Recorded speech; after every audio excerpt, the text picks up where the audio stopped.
NHL Puck Report.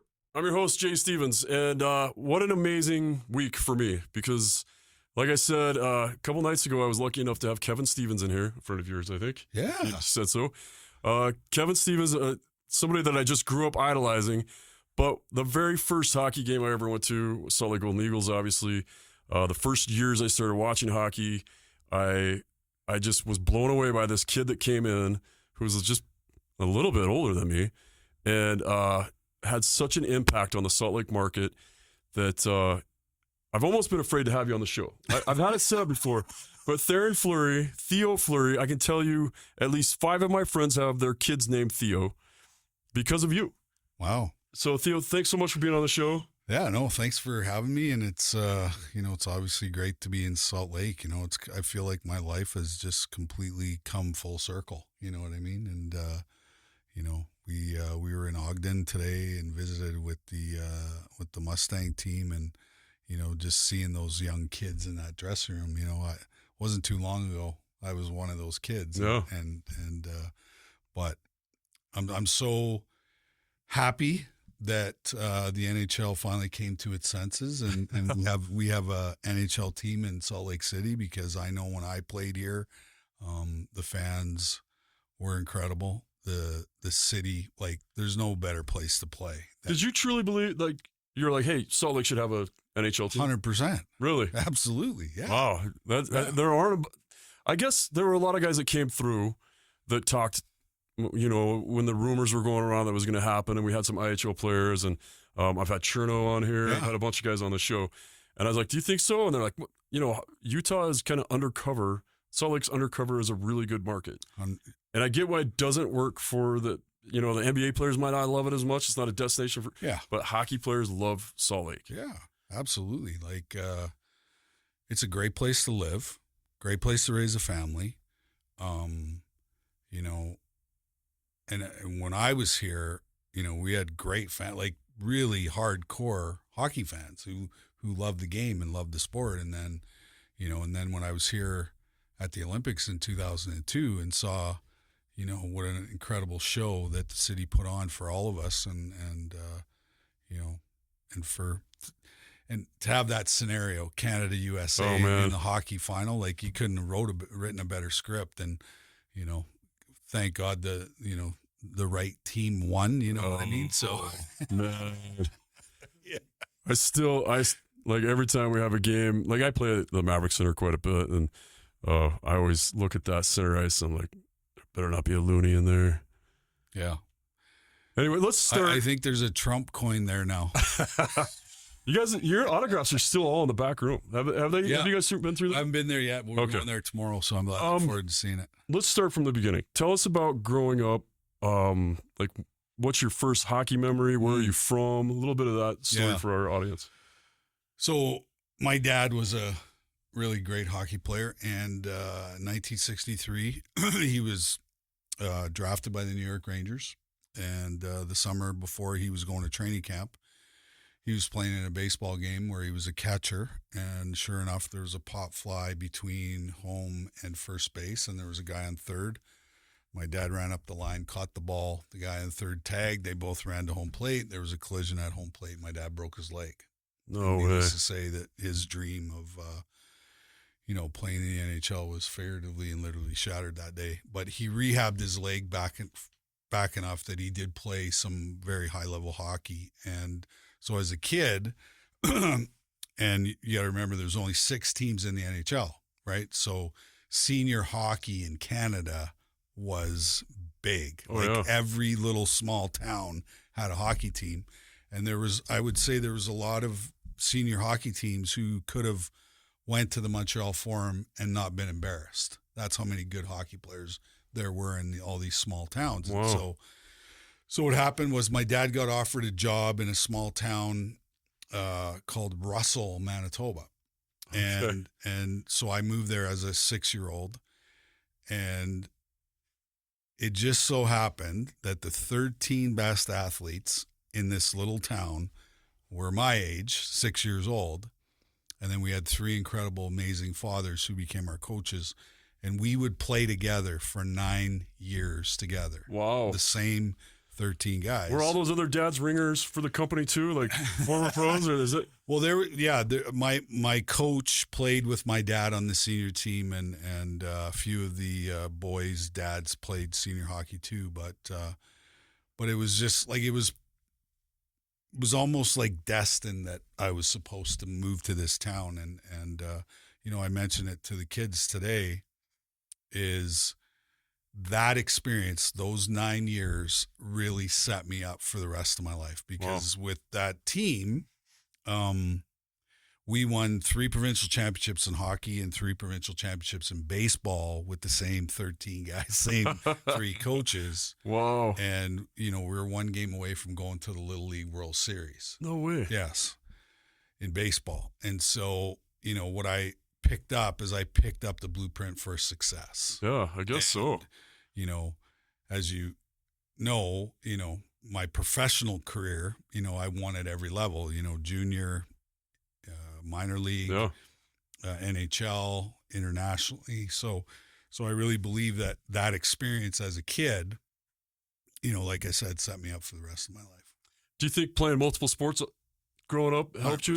Yeah. What do you think about, like, they were just making kids focus right away now? What's your take? Well, and a lot of kids are getting burnt out by the time, by the time hockey gets serious, they're burnt out. Yeah. You know what I mean? And so, but it was a completely different era, completely different time, right? Where, our parents want us to stay out of trouble. So, and there was lots of school sports, volleyball, badminton, basketball, right? So you could play all different kinds of sports, which I think essentially helps you, when you come to be a hockey player. So, but what we're seeing now is we're seeing one sport athletes, right? And I don't think that's good for the game. I think that, some diversity is important, like I played as much golf as I possibly could, even when I was playing in the NHL. Right. Yeah. You know what I mean? Because it's kind of, it was such a, hockey's a team sport. Golf is an individual sport. So, in hockey, you can have teammates bail you out when you make mistakes, but golf, it's all on you. Right. And so, your focus in golf is, I would say, is different from, playing a team sport. So, that's my new passion. Like I play in our climate, which is like 5 or 6 months, I play 140 rounds of golf in that time. So I'm pretty much every day. I pretty much live at the golf course, and nice. I love to practice. I love to hit balls, and and I know there's amazing golf here in Salt Lake too, because when I was here with the Eagles, I played a lot of golf too. So yeah, and we got some better courses now too. So how many of those kids that you grew up with went on to be athletes? Well, that's the one thing I said to the kids. I said, listen, the reason why parents put their kids in sports is to create quality human beings, not professional athletes. Right. And so every single one of those 13 guys, we are all successful guys. There's teachers, principals, plumbers, everybody that played on that team became very successful people, and they have great families and great relationships, and you know what I mean? So it's real that those young experiences that you have, like I said, really set you up for the rest of your life. Yeah, I agree 100%. That's amazing. All right, so you grow up playing, you've got a great team growing up. At what point do you realize, hey, I'm going to do this, and now I got to move away to go play junior? Well, my first year of organized hockey, I was 6 years old. I scored 100 goals. So, I pretty much knew right then and there what I wanted to do. And, part of my story, there's a lot of trauma in my story. And so, growing up as a kid, both my parents were preoccupied with their own addiction issues, and so the rink was my happy place, right, and my safe place, right, and so I lived at the rink, right. My mom often said to me, she goes, "I'm just gonna move your bed down to the rink because that's where you are all the time." And people looked after me, and we were poor too, like we were really poor, and so the community of Russell, Manitoba really raised me, in every aspect of my life, gave me morals and values and principles and all these things. And then they paid for my hockey and, made sure that when I was on a road trip that I was fed and looked after, and if I needed clothes. Amazing. That's so cool to hear. So yeah,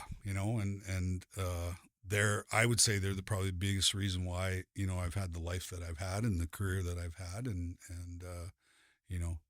they say community raises kids. Well, I grew up in one of those communities. You're not the first guest to come on here and say that either. I've had several NHLers come on and say, in fact, Steve Konowalchuk was telling us, like, his family couldn't pay any of it. They couldn't buy their equipment. They couldn't pay any of it growing up, and let alone pay ice and travel. And just all the other parents were like, hey, and he's like, I wasn't the best player on the team at that point either. Right. It's not like they paid because they needed me. They just paid because that's what the community did. Right. And him and his brother both went on, like Brian Konowalchuk set all these records at DU and went on to be a doctor. Right. Which for us in Salt Lake, we're like, no, you got to go to the NHL. 'Cause I think he got drafted by the Sharks. We're like, no, go. And he's like, I'm going to med school. Right. It's like, how do you give up? But yeah, that's cool. And I hope people hear that too, because, well, especially now, hockey's out of control. Out of control. My, one of the firefighters that I work with, his son made the AAA team here, and he's like, it's $20,000. Yeah. And that doesn't include the gear. Yeah.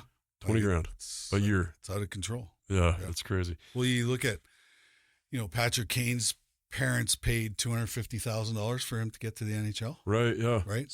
Sold their houses and wedding rings and stuff, yeah. Like everything. Yeah.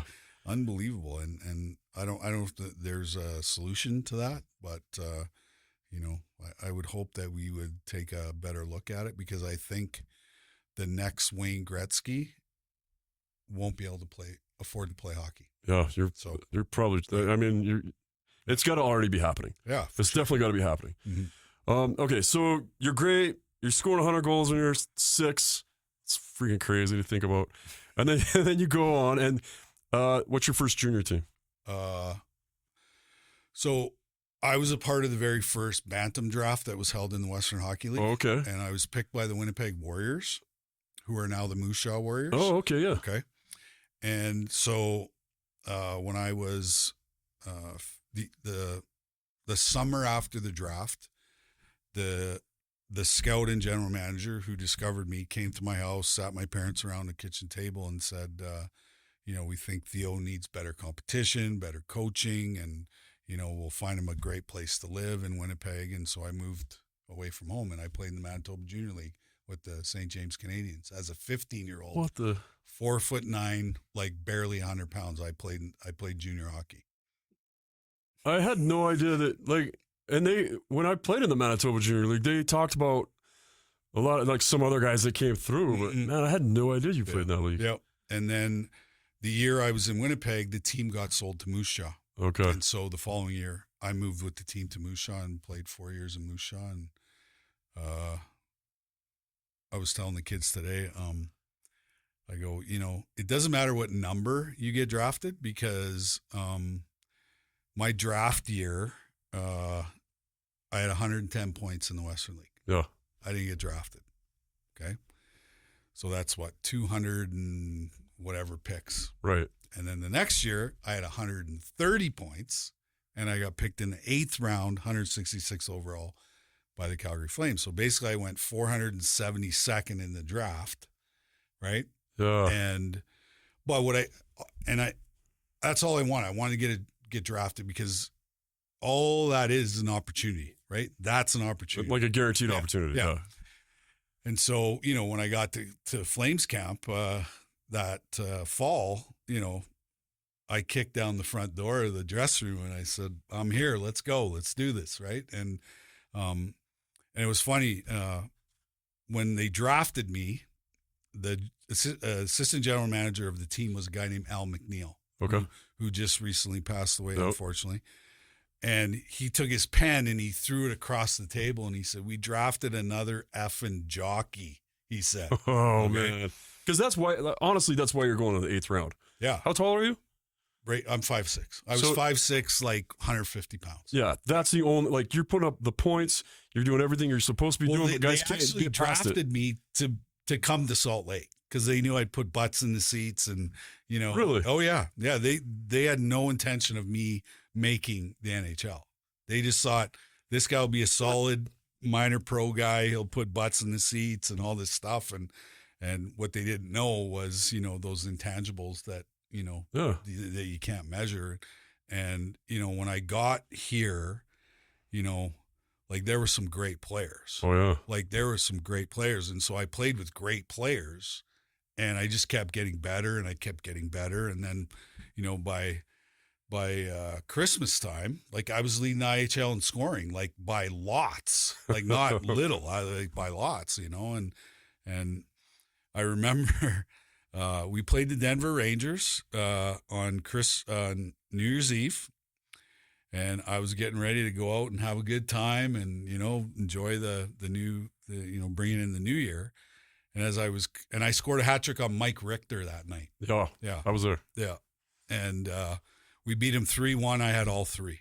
Okay, so I'm coming out of the shower, and Paul Baxter comes up to me. He goes, "Can you be at the airport tomorrow?" I'm like, "For what?" Like, he says, "Well, I just got off the phone with Cliff Fletcher." He goes, "The Flames just called you up," and I was like, "Oh my God!"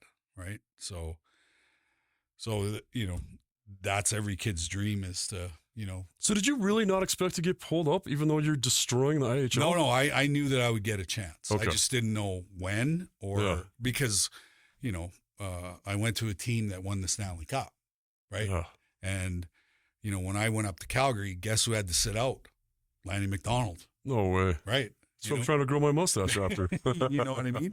So yeah, and I knew that I couldn't go up and, play 2 games and come back down. Like I knew this was my one and only chance that I was going to get, and I needed to make the most of it. But being a guy that gets pulled up, you usually get put on the 3rd or 4th line, so it's hard. I played on the 4th line, and first game I played against Quebec Nordiques, and I played very well. I played well, and then the second game was against the Edmonton Oilers. Hockey night in Canada. Oh, wow. I scored my first 2 NHL goals against Grant Fuhr. We won that game. And then the next night we went up to Edmonton back-to-back. I played okay. And then the next game we played against Gretzky and LA Kings at home. And we were down like 5-2 after the second period. So Crispy moved me up to wing, and I played with Doug Gilmour and Joey Mullen. And I got 3 assists in the third period, and we won the game. And so after that, there was no going back. So I had 5 points in my first 3 games, and yeah. Can you just stay? Can we talk for like 4 more hours? You got yeah, absolutely. All right. So I want to get to like when you came to Salt Lake. What's your first experience? You get off the plane, and what did you expect? Did you know where Salt Lake was? Did you heard anything? Were all the Mormon rumors going around? Yeah, I knew I was going to the States. That's about it. It's just somewhere in America. That's good enough. Yeah. And, I got off the plane, and Ernie Everett. Oh, man. Everybody knows Ern. Oh, He's one of my, I love that guy. You were going to just blow his mind that you brought him up today. Well, he was the guy that picked me up at the airport and in the equipment truck, Nice. And then we went to the rink, and I had my first practice, and the next, I think it was the next day, we played against Peoria Rivermen, and I had 5 points in my first game. You played like 2 games, had 7 points regular season, right? Yeah, crazy, But like I said, I was playing with great players, and when you play with great players, you're gonna get opportunities and you're gonna get chances. And do you remember your line from that first year? Who was I playing with? I think I was playing with Cherno and maybe Randy Busick. Okay. Yeah, 2 grizzly old veteran guys who've been around a long time. But what was funny was when I got back, Paul Baxter was the coach, and he's like, "Okay, so the power play, you're staying on for the whole 2 minutes. Like, don't even come off the ice. I want you on the ice the whole time, right?" So, what? Oh, yeah. Whoa. Yeah. So it was great. Yeah. Yeah. Lots of opportunities. And, back then we could only dress, I think it was 17 and 2 back then. Yeah. So I was out there every second shift. It was awesome. You know, it was great. And I just, like I said, I just kept getting better and better. And then, you know, played those 10 games, had a lot of success, right? You know, I think I had 16 points in the 8 games I played in the playoffs. And, you know, the last game I played was at Air Force Academy, because that's where the Denver Rangers farm team was. And I scored the winning goal in overtime. And then the next day I was on a plane back to Moose Jaw. Really? Yeah. Wow. So crazy. That is incredible. Yeah, you guys win the championship, and you didn't come back for the big celebration or any of that? No. I had a job, actually. I was working in the summertime. I was cutting grass at the golf course in Moose Jaw, so they wouldn't give me time off to come party. So You gotta be kidding me. no. You win the IHL championship as a draft pick for the Calgary Flames. Yeah. Like, I thought they give you pretty good money up front back then, right? Weren't you in like 400 range? No. Because you were in the minors, so you were making 40? No. Let's see. I can't even remember how much I made. Well, and that's too personal. No. I'll tell you, because it's all out there. My first contract I signed, I got a $65,000 signing bonus. Wow. Okay. Which was pretty good. Yeah, back then, for an 8th round draft pick. Yeah. And then I had a bunch of games played bonuses in the NHL, which I achieved all of them. So that first year. And then I signed 90, 125, 125. Right? Okay, yeah. But my minor league salary was $27,500 American. Okay. And I thought I'd died and gone to heaven. Yeah. Right? I remember cashing the first check, going directly to Target, and I bought a Nintendo, and I bought all the games with the Nintendo, and I thought, yeah, it was awesome. Brian Patafi, I was talking to him yesterday about you, and he's like, make sure you remind him that you leaving is why Stonecutter went out of business here. I know. I told that story to these guys. He said you were addicted to Stonecutter. So we'd play, and then we'd all go out and have a good time, and it was either the Green Parrot or can't remember what the other place. There was Dead Goat, Green Parrot, and the pig. Green Pig? No, there was a dance club across the street. I can't remember. You had to buy a membership. Yeah, well, that was all of them, yeah. I can't remember what the name of it was. I totally know what you're talking about, too. It was in the basement. But I would get home like 2, 3 in the morning, yeah. And I'd stop at Stonecutters, and I'd order 2 meals, one for me and one for Pataf, right? And I'd come in the house, and all I'd have to do is shake the bag, and he'd come flying out. He'd be like, what'd you get me tonight? I said, well, the usual. So, yeah, and he was great to live with, you know. And yeah, he's a great guy. Yeah. And I remember a guy named Brent Spurgeon. Oh, of course. Yeah. So I couldn't rent a car, right? So somebody had to come and get me every day and bring me to practice. So Brent Spurgeon had I can't remember what year it was, probably 1970 Oldsmobile convertible, white leather seats, and he would pick me up every morning. He'd be smoking cigarettes all the way down to the rink, and yeah, it was great. I love this place. So my first year of professional roller hockey, Spurgeon was on my team. Okay. And the stories that guy would tell just blew my mind. And he had so many Salt Lake stories too. Oh yeah. And he was always like, oh yeah, every time the Mormons would knock on the door to talk to us, I'd invite them in and just hand them beers. Yeah. He's like, that's they were making a movie about him. Are they? They were supposed to be making this great like minor league movie based on his life. Well, it would be a bestseller, that's for sure. He was insane. Like, and he was so much fun. He was a good player too. Like, yeah. He wasn't no, you know, he was a good hockey player. So, and he played for the Dauphin Kings. Really? Yeah. Man, I need to do some research because I try not to pretend like I played in that league because, like, I know you guys played there, but it's not the greatest league. No. I was trying to make a bunch of other leagues besides that one, and that's just where I ended up. But honestly, I was like, I can't believe I did make a league coming out of Utah. You know, like it was pretty hard. All right, so then you play. Did you ever realize the impact that you'd had on this market? You played 40 total games here. That's it. Well, 40, and then how many did I play at home in the first year when I got sent down here? I think it was maybe 5. Yeah. So 45 games. Yeah. Yeah. I really didn't have any idea until I met this guy. Yeah. Well, we're gonna bring these guys in too to talk about it because Well, I talked to Patafi a while ago. Like I said, I had him on the show, and we're promoting his comedy stuff. Oh, yeah. Have you seen it? Oh, it's hilarious. He's hilarious. He's never changed. Yeah. Like, that's the way he was when he was our trainer. For some reason, the equipment guys in the minor leagues are all stand-up comics. Oh, yeah. Yeah. They're all entertaining somehow. You Yeah. gotta be. Like, you gotta be funny or you're not going to make it down here. Yeah. Pretty funny. So what else stands out about Salt Lake? Like, when you think back of your time here and you're like, I'll be forever grateful that this was the place that I got my opportunity to show that I could maybe one day play in the NHL. And I knew that Salt Lake was a huge stepping stone to get to where I wanted to go. And I knew that I needed to have a huge impact here because I had so much stacked against me, right? Like the organization didn't even believe. The organization that drafted me didn't even believe that I could play in the NHL. You know what I mean? So I knew that I had to come down here and just light it up. You know what I mean? But we had a great team. Like the mix of veterans with young guys was like perfect. You know, we had the Darwin McCutcheons and Shaky Demers and, you know, those old grizzled veteran guys. And they taught us how to be pros. You know what I mean? Really? They taught us how to be pros and you know, the game was still violent.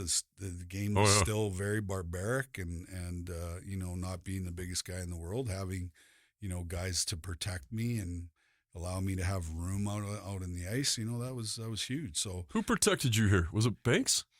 No, he was, that's a generation later. Okay. Later. I'm trying to remember. Bobby Bodak. Oh, wow. Because I actually pulled them out, set them next to my backpack today. I still have the original trading cards. Oh. All of them. And I'm sure you've seen a lot of them since you've been here. Yes. But I've had them. I've had Rick Lassard on here. Okay. And did he tell you how he got his nickname? No. So he comes in and his first game, he gets like 4 minor penalties in the first period.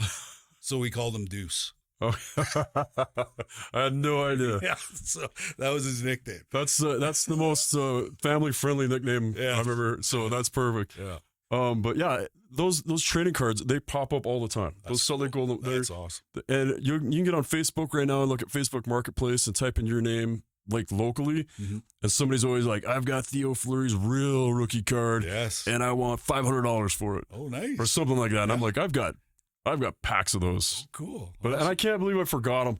The whole, I have this ridiculous box, and my wife made me get rid of all of our mementos and stuff when we sold our house. I know I was going to bring with a marker, but I'm like, I have this box of trading cards, and they're not worth anything. Right. I have a friend that's what he does out of Winnipeg.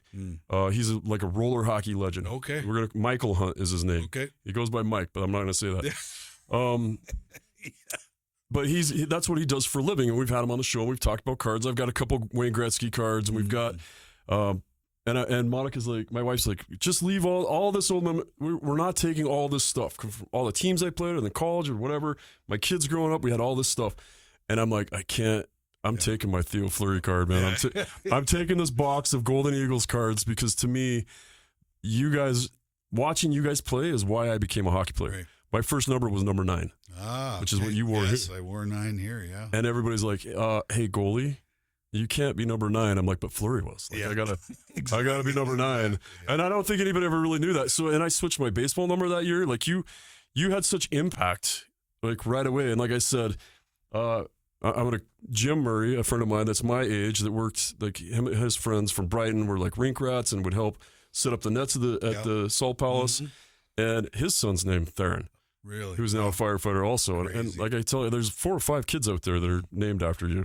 Yeah, you know, and it was just a great place to play. Like, no. And I've delivered 9 babies and they've never been named after me. Like, you come in and play 45 hockey games and the whole country's named after you. But if you asked anybody who played in the IHL at that time, they said Salt Lake was the very best place to play in all of the International Hockey League, and I believe them. Because of the fans, because of the ownership, what was it? It was just the whole experience of being in Salt Lake, right? Yeah. You know, I love hearing that, man. Great city. I love hearing that. Like, we lived in Sandy, Utah, and there was a brand new apartment complex, and I don't even know how many of us guys got places there. And, we just had one big happy family, and we were incredibly close as a team, you know what I mean? Yeah.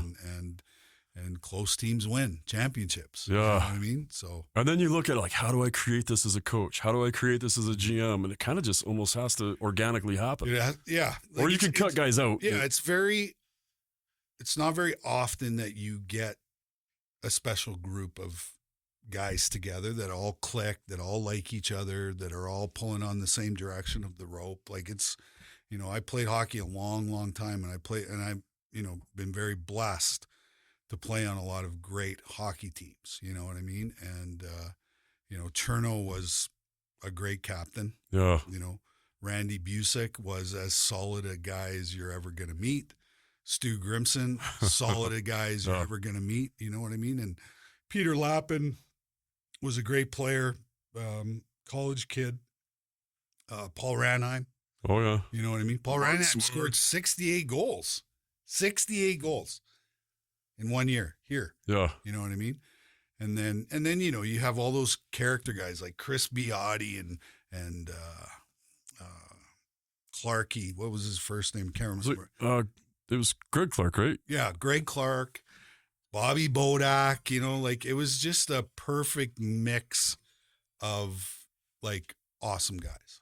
Yeah. And Baxi and you had Martin Smart. Kevin, did you play with Kevin Guy? Yeah, another great guy. Yeah, just such solid guys and such good players Great too. player, You guys were so much fun to watch. We were tough. Yeah, like nobody messed with us. Like Kevin Guy's still tough.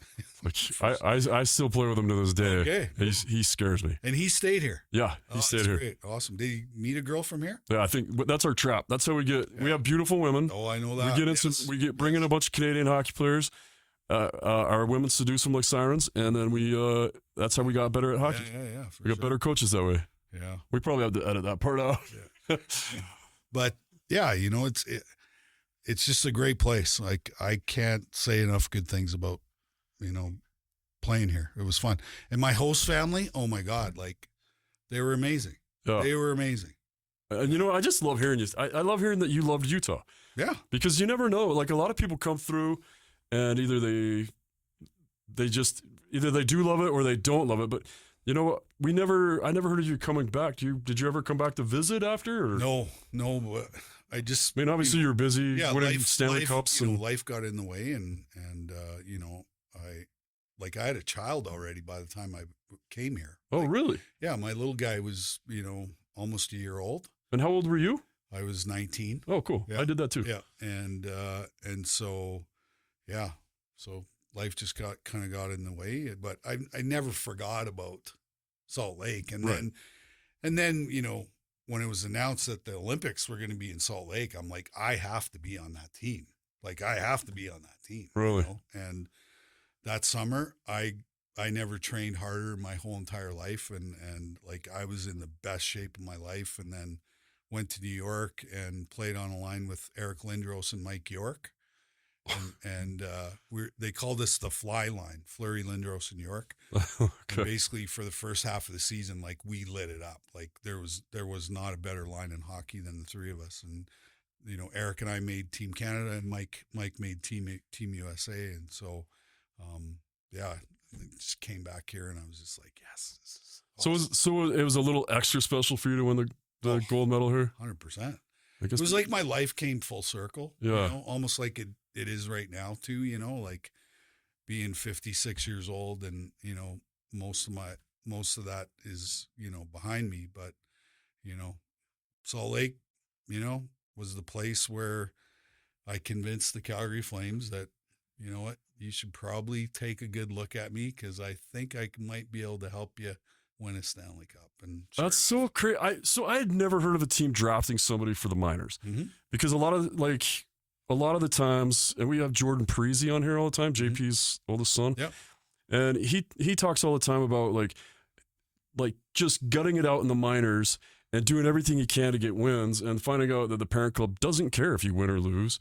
Yep. They just want you to develop. Yep. And so And then you see, like, right at the crucial moment, all of a sudden your starting goalie gets pulled up. Like, what happens to the Utah Grizzlies all season, especially with Colorado?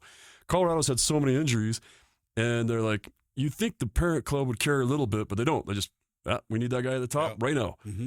And so, like, you, as a minor league team, you think our parent club just uses us. I don't know, I'm not saying this right, but, you know, as a fan, you just think you're just being used. But to hear that they're actually drafting guys thinking, you know what, this guy will help sell tickets. This guy will, in the minor leagues, we don't plan on using him. Mm-hmm. And to use a draft pick on a guy that you don't ever plan on using. But in that same topic, like, I was with, you know, I sat there with Zach Parise when Zach Parise was getting drafted, who should have gone first, second, third. Mm-hmm. And he drops all the way to 17 because they're like, or 16, 17. They're like, well, he's 5'10". Yeah. He's not going to make it. He's 5'10". Mm-hmm. Yeah. It's insane. Like, well, it just goes to show you there's a lot of dumb people in the game of hockey. It's still a great, it's still a great game. You know what I mean? Hockey's so great that it overcomes the stupidity of the people who run the game. Yeah. Right. So, well, try getting drafted as a goalie right now if you're not 6'4". Yeah, exactly. Yeah. Well, we've got a kid in Calgary right now, Dustin. Oh Dustin my gosh. Wolf, who's like, he's the real deal, man. Have you ever seen a goalie that can skate like him? Like, he is freaking unreal. Mike Vernon was that good? He was that good. Man, that's crazy. Well, Vernie won 2 Stanley Cups. Well, I know. He's in the Hockey Hall of Fame. The skating ability of Wolf, the athleticism of Wolf, this kid is the next real deal for the NHL. He's probably going to win the Calder this year. Yeah. God, he's so much fun to watch. Mm-hmm. I'm sorry, I'm burning all your time. I know you're on this media tour here, and we're just thankful to have you in here. No, one more question I want to. Well, I've got more questions, but one more thing I want to talk to you about with in the Flames is your goal celebrations. I mean, world renowned. They still show them. Like, if you watch Hockey Night in Canada, or I can't remember what the show is, but your goal sliding on the knees. Mm-hmm. Did you ever think about those beforehand, or that's just pure emotion? Pure emotion. Yeah. Well, we're hockey players, right? But I think first of all, we're entertainers, right? And people pay to come watch us play, right? Yeah. So, you know, part of the reason why I maybe did some of the things that I did, because I thought about the fans, and I thought about the guy who, similar to my dad, went to a job he absolutely hated every day because his dream was playing the NHL. Yeah. But unfortunately, he had 3 kids, and he had to put food on the table. And, you know, those are the guys that were sitting in the cheap seats, right? But they weren't cheap seats, right? to take a family of 4 to a game, that's 2 weeks' salary. By the time you put gas in your car and you travel from wherever you need to travel, and then you purchase the tickets, and then you buy a few souvenirs, and you feed your family, and then you probably got to stay in a hotel. I can't go out and you know, have a bad performance. All right. Because they came to watch me play. You know what I mean? And without the fans, there is no us. That's right. Right? So, you know, I always and I played like that. You know, I played like a guy who faced all kinds of challenges and odds and all that stuff. And you know, I took my lunch pail to work every day, and, you know, I competed at the highest level every single shift. And that's the reason why I had success was, you know, I competed at the highest level. I was willing to die in order to win. Oh, right. And I knew that most of the guys that I was playing against, they weren't willing to pay that price. And, you know, once I knew that, then I could take that guy on the ice and do whatever I wanted to him, because I knew he was never going to push back. You know what I mean? And that gave me room on the ice to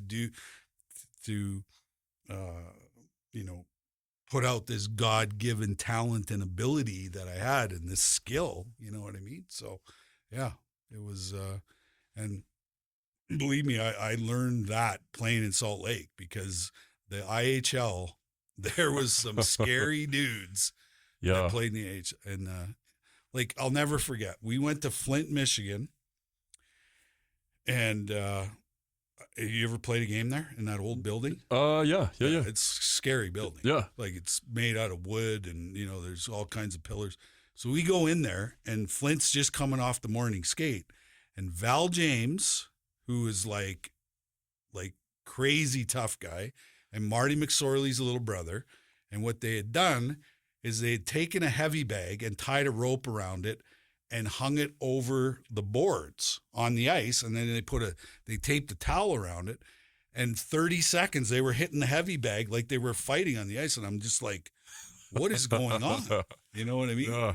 So Welcome to it. It was it was a tough league. It was a rough, tumble, tough league. A lot of grizzly old veterans played in the International League. You know what I mean? So, that's why I'm so grateful that I got a chance to play here, because it was the right situation at the right time with the right coaches. Bobby Francis was there, who wasn't the biggest guy in the world, who played some great hockey for the Golden Eagles back in the day, you know. And so, that mentorship, the mentorship from Cherno and Busick and Stewie, all those guys, really, when I went to Calgary, I was ready to be there. That's amazing. And I got to tell you, this is not what I expected to hear with you coming in, because in my mind, and I think in most people's mind here, you came in and everybody's like, look at this kid. Like, he's phenomenal and he's not meant to be here. Like, we kind of knew. I didn't know anything about hockey at all. Right. But I'd sit by people who are like, do you see 9? He won't be here next. Like, he's not going to be here. He's meant to be in the NHL. Right. And to hear that there was ever a moment, or to hear that you were drafted to be here, blows my mind. Mm-hmm. To hear that maybe they had told you, or that there was some doubt that you were going to make the NHL, but in your mind, you're like, because we've had guys like Trevor Lewis who almost didn't make it to, like, he almost didn't get drafted. He got cut from the team. He got cut from his midget team. He cut from his junior team. Mm-hmm. And then he just kept grinding. He's like, I'm just going to make it. Yep. And then he becomes a first-round draft pick. And then he almost gets cut from the Kings. Yep. They were going to get rid of him. So to hear that you had the same thing and you had to come in and be like it's not like it's ever easy for guys that are first-round picks or whatever, but to hear that from you is just, it's just groundbreaking. It's the reason why I made it. Yeah. Right? I get it now. And, I was saying to the kids today, I said, what's the greatest compliment you can be paid as an athlete? And they're kind of looking at me kind of dumbfounded. I go, the greatest compliment you can ever be paid is when somebody comes up to you and says, I hated playing against you. Yeah. That's the greatest compliment you can ever have as an athlete. Yep. Right. And whenever I run into Wayne Gretzky, that's the first thing out of his mouth. Really? I hated playing against you. Wow. And to get the biggest compliment from the legend like that. So, when I was going through all that stuff that I went through at the end of my career, there was a lot of doubt as to whether I should be on the Olympic team here in Salt Lake, right? Yeah. And Wayne was the general manager and he was running the team. And so he told me this story. He said, the very first day that we started picking guys, he goes, I went in to the management and I said, I want one guy. I'm going to pick one guy.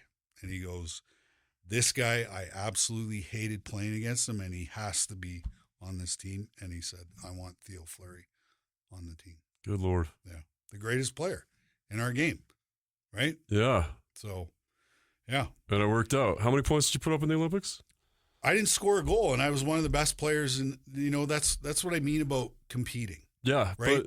But, yeah, my role, I played on the fourth line. Yeah, right, with Joe Newendike and Brendan Shanahan. So we had 1,500 goals and 3,000 points, and we were the fourth line on Team Canada. So, but it's so much easier to prepare to play 4 shifts a period as opposed to 10 shifts a period. Right. You know what I mean? And you're playing against the other team's crappy fourth line. So in a game, you're going to have an opportunity to have a massive impact in the game. Do you know what I mean? Yeah. Because you're playing against the other team's crappy fourth line. And so if you break the game down into its very minute things that happen, right? It only takes one chance, right? And as a fourth liner, that's all you want, because if you score, your team's probably going to win the game. Right. Right. And when I went to Calgary, I played on the fourth line, but I played with Brian McClelland and Tim Hunter, 2 big oak trees. Right. Yeah. But here's what happened. It takes 16 wins to win the Stanley Cup. Well, our line had 6 game-winning goals of the 16 that it took for us to win the Stanley Cup. So, that's what I told those kids too. I go, yeah, you may be on the fourth line, but prepare yourself for that one chance and that one opportunity that can change the game and help your team win the game. Right? Yeah. Yeah. Incredible. All right. Let's bring. You're in town. You're not of your own free will. Let's go. The Puck Drop Podcast. Friends of mine, Dustin and Cole. You guys want to come over and just slide on in? We'll just And I know it's a podcast, but we do video stuff too. And so you can see we're in the two shot there. Mm-hmm. Just make sure you're in camera. You guys can share my mic too. Yeah. So how did this all come about? How did you guys get a hold of Fleury? This is a fun one. This guy. Jump in here. So it's kind of funny how it all happened. I kept, yeah. He's in our studio now. Yeah. So I bugged the crap out of him, right? And then he started kind of responding. Started getting a little bit of feedback off of it. Basically, a couple of bleep words like "take it or leave it." We're hockey players. We can, just let me bleep and know. Yeah. And I just got a response. I'll do it. Huh? And then from there on, it's just been. And this was over a course of 4 weeks. It back and forth, trying to get him to just say something. Well, and I wear 1-4 because of him, so I wasn't gonna stop. Yeah, no, it's good. And I'm not the tallest guy in the room. My wife runs all of my speaking engagements, all my appearances and stuff, and so I said to her, I go, there's these podcast guys in Utah who want me to come to Salt Lake. I go, I would really like to do this, right? And she's like, Utah. I go, that's where I played. I said, I played in Salt Lake. I want to do this. And so Al reached out to him and put this whole thing together. And Well, and it wasn't just for us. We wanted to do something with the Golden Eagles and the NHL, and we're trying to push a movement with that. I mean, and it takes an army, right? Through our community, I know how big his name is, and I know that this community in Utah wanted something. It wasn't just hey, fly out here and be on our podcast. It's we're going to the Maverick Center tomorrow for the Guns and Hoses game, and we have about 25 Salt Lake Golden Eagle alumni that are going to attend that game with him. You said a couple names. Kevin Guy, Ernie's going to be there. Those guys are going to be there. So it's all about bringing the community together, bringing back the old memories of how he impacted the state and everything that you've done for the community of hockey as well. So that's why I love the movement. Let's keep it going. Yeah. Like I said, I've got my number one idol. You're the Michael Jordan of hockey to me. Yeah. He cried. I'm just gonna let everybody know right now. He cried on the way to the airport. Nothing to be ashamed of. So you guys are going around. You're doing a bunch of. So I think you're jumping on. You're gonna do some interviews with our JJ and Alex. Yep. So you guys will be on our radio station. So the Zone. And then tomorrow he's actually going to be on a men's mental health podcast as well. So what? So we just, like I said, we had Kevin Stevens on here, and he's doing a lot of mental health stuff and addiction recovery. Do you have a foundation? Do you have stuff like that you want to promote as well? I belong to 2 foundations. So I founded one in Calgary called the Breaking Free Foundation, where we support all survivors of trauma, from military to abused kids to abused women to you name it, anybody. And we run 2 programs. The first program is a thing we call a meetup. So twice a month, we have a venue where you can come, and we facilitate a conversation around trauma, mental health, and addiction. And then our second program is we have a therapy grant program where you write to us, and once you're approved, we'll pay for your first 6 sessions with a trauma-informed therapist. Okay. And then if you need more, you can reapply, and we'll pay for more. So those are the 2 programs. Did you ever get to know Dan Freegain when you were with the Eagles? I didn't. Okay. No. All right. He came in with Calgary, and now he's the top sports psychologist okay, cool. in the world, basically. Awesome. He works with USA Hockey. Oh, wow. Stanford, the U.S. Women's National and Men's National Soccer teams. That's a good gig. But he came in with the Golden Eagles. And we're trying to get something like that going as well. I was talking to Kevin about that. It's amazing. And well, it's the biggest epidemic we have on the planet. It is. COVID-19. It's mental illness. But, yeah, but more importantly, because I have my own story with all kinds of, Right. struggles. I've basically been studying human behavior for the last 20 years, and I really believe that, yeah, we have a mental health crisis. Yeah, we have addiction crisis, but more importantly, we have an unresolved trauma crisis no, on the planet. And it's the trauma that brings us into the mental health space. It brings us into the addiction space. And as a society, we've done a really poor job of creating safe spaces and safe environments where, a guy like me who was raped 150 times by my coach, there's no place in society for me to tell that story unless I take a leap of faith, write a book about it, and then become an advocate for it. That's the only way people pay attention. But,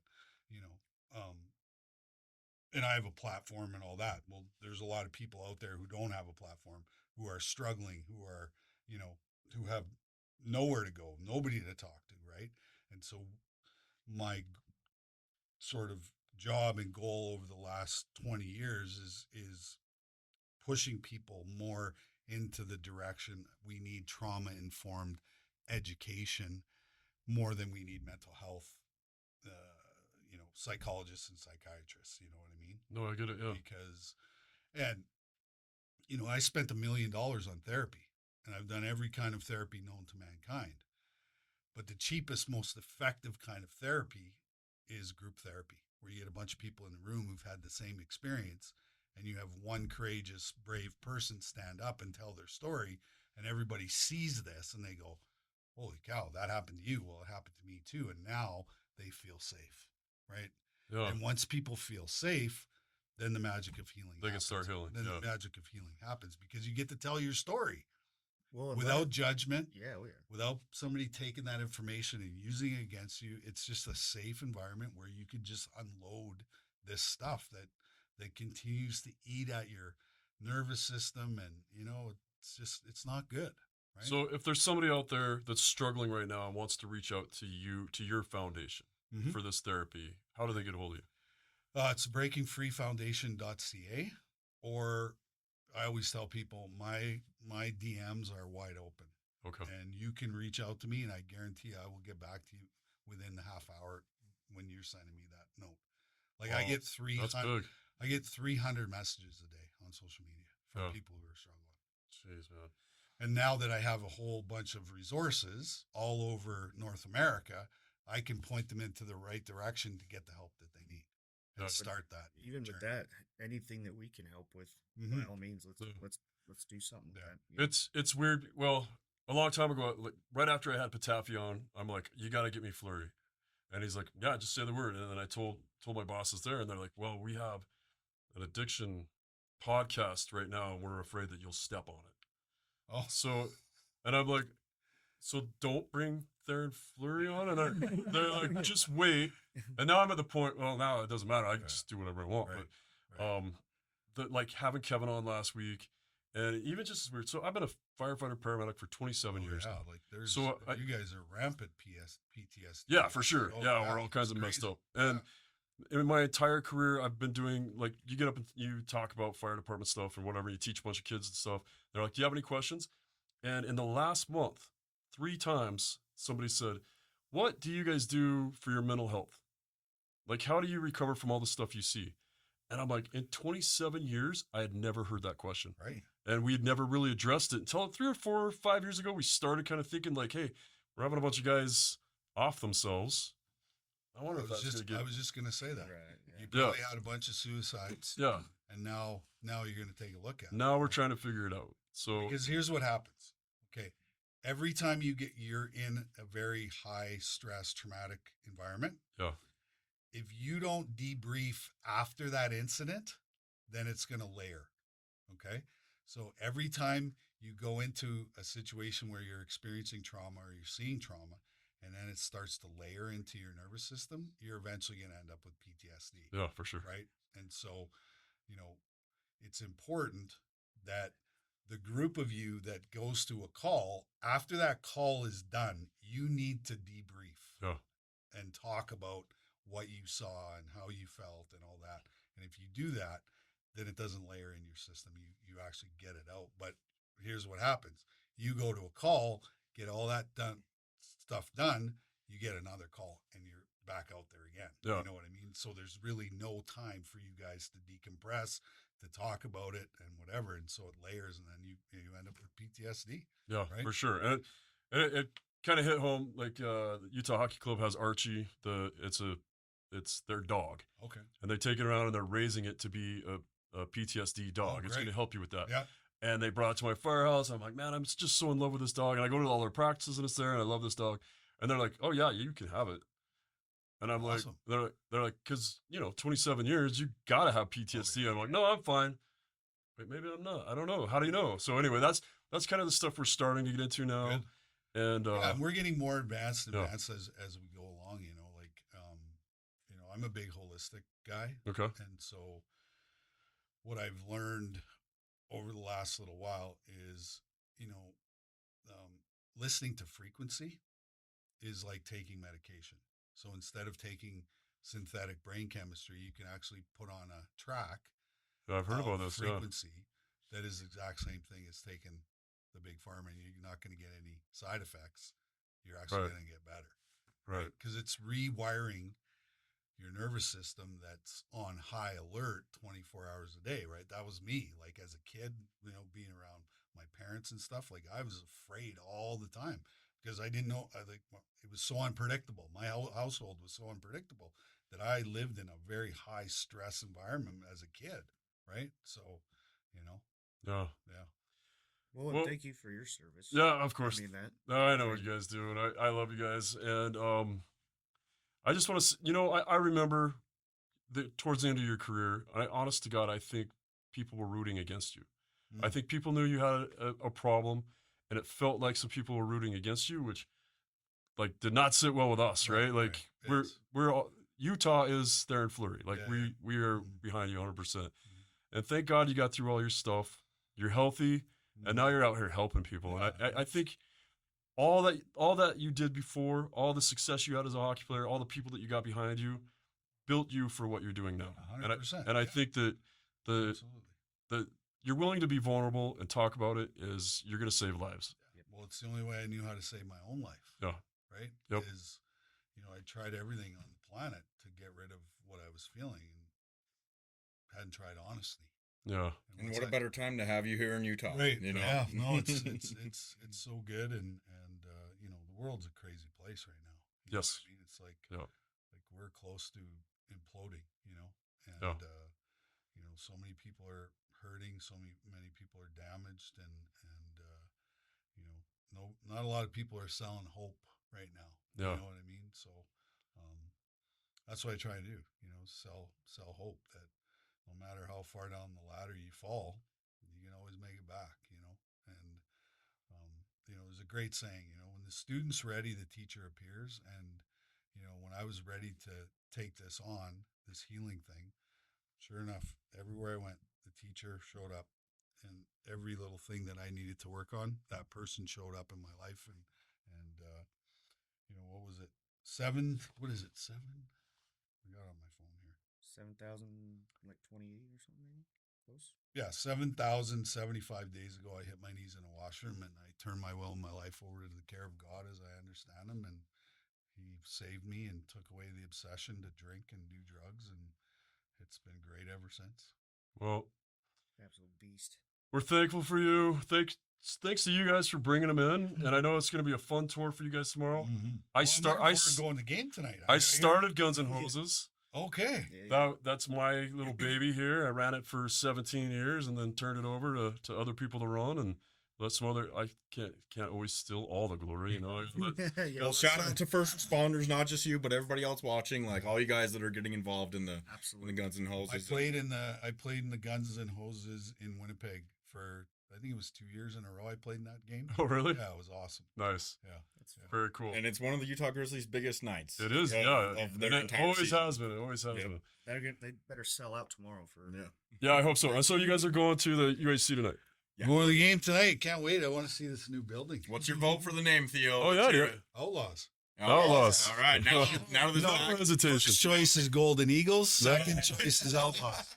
You know, Paul Skidmore. We had him on, and he's like, "No, the Golden Eagles are us. You guys do your own thing." I tried. Okay. All right. We gotta wrap. All right. That is the Utah Puck Report. Thanks for joining us for another episode of the Utah Puck Report. Please like and subscribe wherever you get your podcast. Rate us, leave us feedback. Let us know what you want us to do better. Big thanks to our sponsors, Only Crowns. Love having a dentist sponsor for the hockey podcast. Check them out at onlycrowns.com. Thanks to KSL Sports, the Utah Hockey Club, Madison Miller, and Tegan Stevens for producing. And thanks to the American Hitmen for that awesome intro song. We'll see you next week.